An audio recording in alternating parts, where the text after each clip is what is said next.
Bonjour à tous, vous retrouverez ici un petit extrait de mon live, puisque j'ai décidé de faire des petites pastilles sur chacune de mes reviews. Enjoy! Le Voisin aux éditions d'Argo, donc qui scénarisé par Santiago Garcia et dessiné par Pepo Pérez. Je vous ai mis le prix. C'est parce que ça a été réédité il y a peu de temps, et sûrement que si vous le voyez en magasin, vous verrez le logo Netflix, puisque la BD a été adaptée en série. Je crois qu'il y a 2 saisons pour cette série. Qu'est-ce que ça raconte, Le Voisin? Le Voisin, c'est comme vous pouvez le voir sur un petit peu sur cette couverture.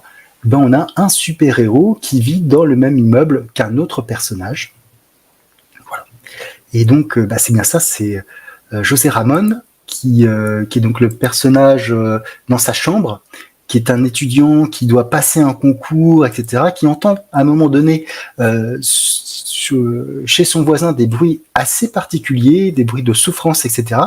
Et donc, il ouvre la porte, qui n'est pas fermée d'ailleurs, et il retrouve sur le canapé le super-héros Titan, et il se rend compte que son voisin est le super-héros Titan. Voilà. Alors, c'est un mélange de plein d'influences forcément super-héroïques, puisque les auteurs ont voulu représenter un petit peu comment ça se passerait pour un super-héros dans le microcosme d'un immeuble. Très vite, les deux personnages, donc Javier, qui est Titan, et José, se lient d'amitié. José, donc lui, veut passer un concours et il ne pense qu'à ça, hein. Il pense qu'à travailler, mais il est embarqué, bien malgré lui, par ce voisin qui lui demande de faire certaines choses pour conserver son identité secrète. On a tout le thème de l'identité secrète qui est représenté, puisque lui aussi travaille dans un journal. Sa copine, plus ou moins copine, ne doit pas savoir qu'il est le super-héros Titan, donc il faut faire des stratagèmes. Il a une famille, contrairement à plusieurs super-héros, donc il faut leur mentir pour pas aller à la communion du petit, etc. C'est assez intéressant, et surtout, on a une origin story de ce Titan. Donc le personnage essaye d'écrire un livre, et en fait, il s'est isolé dans une maison à la campagne, et un extraterrestre arrive sur la maison et tout de suite lui confie un costume et des pilules qui lui donnent des super pouvoirs. Il est attaqué tout de suite par un super vilain qui va détruire, et de fil en aiguille, il va devenir le super-héros Titan. Voilà.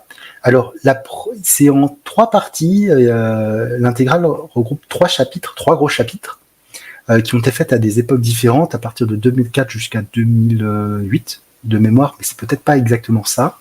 Et en fait, si au début c'est plutôt très sympathique, à la fin du premier tome, tourne déjà dans le dramatique, et les tomes d'après qui sont en noir et blanc, avec, comme vous pouvez voir, des touches de couleur, ça donne un style un peu plus particulier, et c'est franchement pas gai.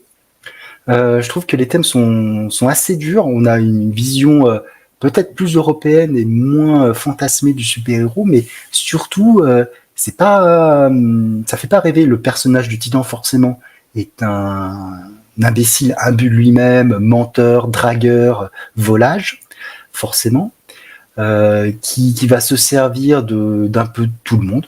Voilà. Il y a pas, à la fois, il n'y a pas de leçon de morale, mais il n'y a pas vraiment de moralité. Il y a des choses un peu bizarres. Je suis un peu perplexe par rapport à ce titre. J'avoue que je peux pas dire que c'était une mauvaise lecture, mais j'en ressors avec beaucoup de questions, beaucoup de comportements que je ne comprends pas. Je ne sais pas ce qu'ont voulu dire les auteurs à certains moments. Je ne sais pas s'ils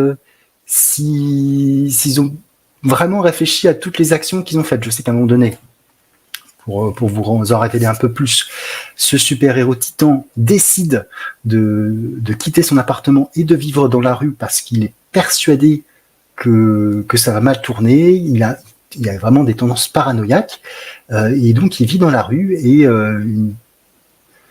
une jeune femme complètement paumée qui vend son corps pour s'acheter de la drogue, etc., s'attache à lui, et ça se finit mal. Et en fait, ce personnage, après, on n'en entend plus du tout parler. Donc c'est un peu bizarre. Voilà, j'ai vu quelques extraits de la série sur Netflix. Je me suis dit que c'était un petit peu étrange. Voilà. En tout cas, la série a l'air de prendre un axe un petit peu différent.